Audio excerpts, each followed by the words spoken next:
Sa bisa ng search warrant, arestadong isang lalaki matapos mahulihan ng baril at droga. Ito ay sinagawa ng 2nd Agusan del Norte Provincial Mobile Force Company. Ang kabuuan ng balita mula kay Patrolwoman Karen Malinlin. Naaresto ng pinagsanib na operasyon ng 2nd Agusan del Norte Provincial Mobile Force Company at Cabadbaran City Police Station ang isang lalaki sa bisa ng search warrant sa Barangay Cabinet, Cabadbaran City nito lamang Setyembre taong kasalukuyan.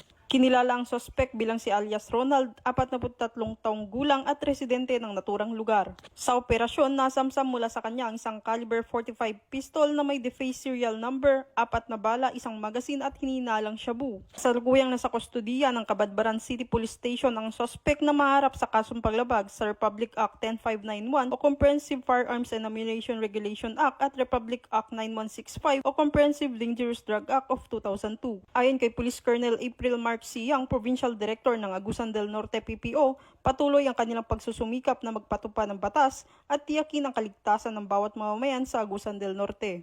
Mula dito sa Police Regional Office 13, ako ang iyong PNN Correspondent, Patrolwoman Renz Malilin, alagad ng batas, taga-taguyod ng Balitang Pulis.